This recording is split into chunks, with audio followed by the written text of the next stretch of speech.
good morning to you. Tuesday the 8th of August 2023, sun's shining.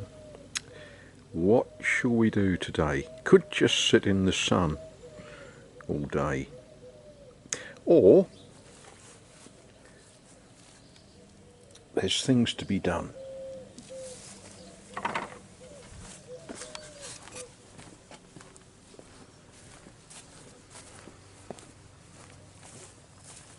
One of the things that I'm doing is building my wood pile for winter.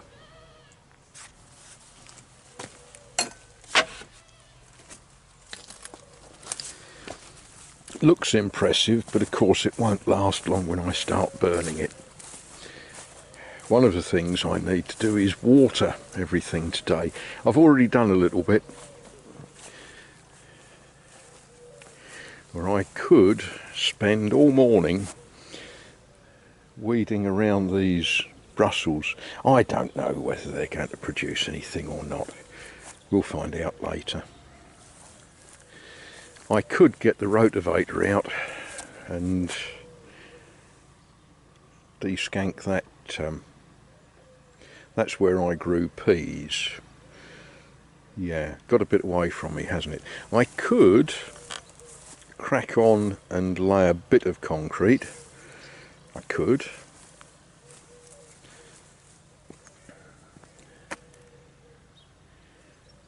Yeah, lots to do. Lots to do. And as sure as eggs is eggs, it won't do itself. Same washing machine, different cat.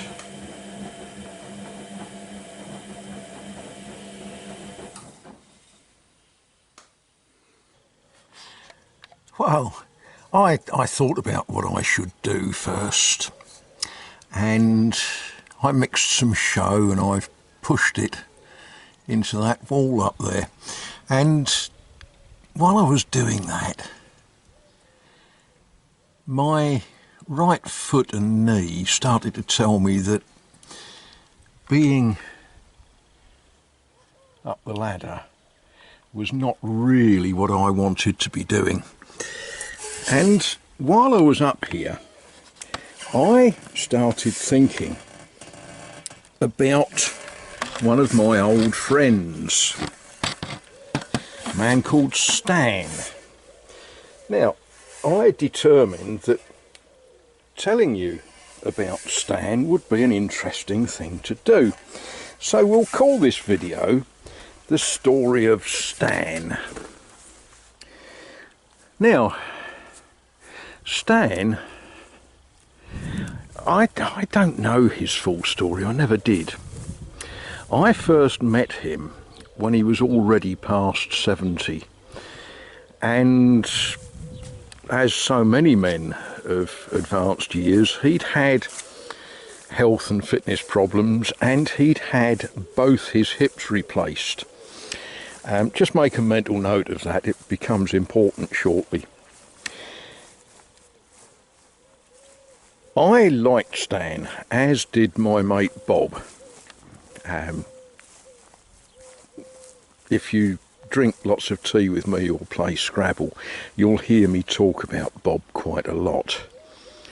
And these are men that taught me so much about, well, some things we can't talk about, like how to break into an electricity meter and steal the coins in it. Maybe we'll gloss over some of that. Stan, we can describe in many terms. He would agree that he was a stubborn man, would never give up. Little things like not being able to walk didn't stop him walking. Little things like repairing his boat being totally pointless didn't stop him. Every day he would be on his boat. He'd walk past Bob's boat in the afternoon and he would shout a cheery hello, and he'd carry on down to his boat where he would do things. He would glue bits of wood into it, and sometimes he'd start the motor and sometimes he'd actually untie it and take it out in the creek. But he never gave up. And I actually think that's very inspirational. I was thinking about stories that I remember about Stan, and some of them are quite incredible. He was one of those men that if I tell you all of the stories that I could about him, you would say that I made them up.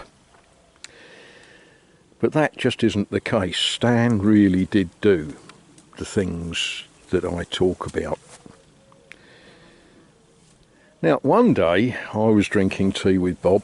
I'd finished work for the day, and I always found that drinking tea with Bob made me a much easier person to deal with than if I didn't drink tea with Bob. After a day in my office dealing with, we won't mention names, but I would get very bitter and angry and irritated, and I would go and I'd drink tea with Bob and I'd chat to him, and he'd put things in perspective for me. And this particular afternoon, lovely afternoon, the tide was out. Make a mental note of that. And Stan went past. Hello, Bob. Hello, Adrian. Hello, Stan. Hello, Stan. You all right, mate? And off he went down the jetty towards his boat. And we carried on drinking tea. Now, it's worth noting that Bob had mobility issues. He walked with 2 sticks. His hips and knees were shot. Something to do with climbing on roofs of buildings to pinch the lead. Yeah, he had an interesting life. And we realised that we hadn't seen Stan go back past the boat. And then I heard something, and I wasn't sure what I heard, so I sort of looked at Bob and I said, shush, shush, shush, shush, shush a minute, what was that? And we heard a weak cry for help. So I said to Bob, I think we better go and check on Stan, see what he's up to. Now, the tide was starting to come in, and I got to where Stan kept his boat somewhat quicker than Bob did. He got there, but not as quickly as I did. And there was Stan, up to his knees in the mud of the creek, standing behind his boat, with the tide coming in.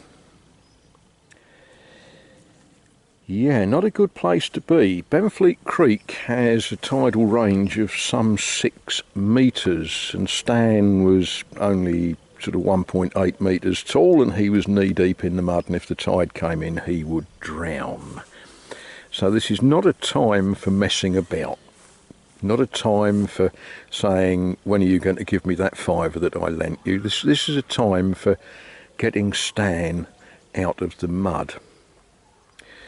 So I threw a bit of plywood down on the mud, and I scrambled down into the creek bed, and I pulled, and I pulled, and I couldn't budge him.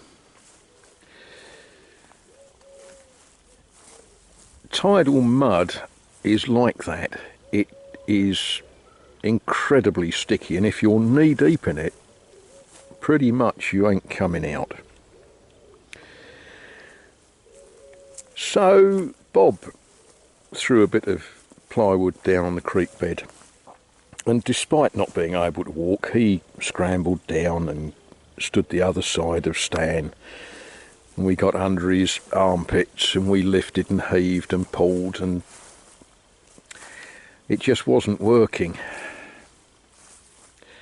So I said to Bob, right, you stay here, mate, I'll go and get help.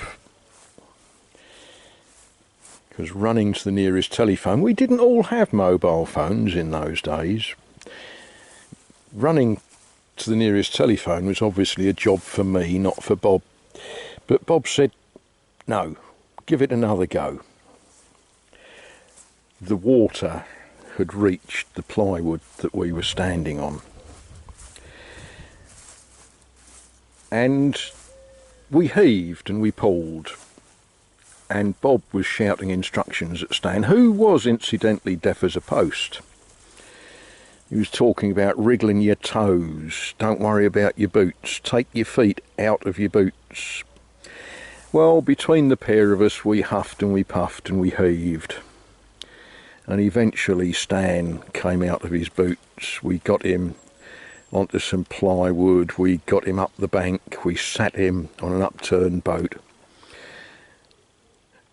And dear old Stan said, "What about me boots?" And Bob said, well, I can't exactly repeat what Bob said, but it amounted to, "We'll worry about those tomorrow." Yeah, it was an interesting afternoon. But one of the things that was going through my mind as I was applying all of my strength under dear old Stan's armpits, and Bob was doing the same the other side, was if a chap has got artificial hips and at least one artificial knee, if you pull too hard, will his legs come off?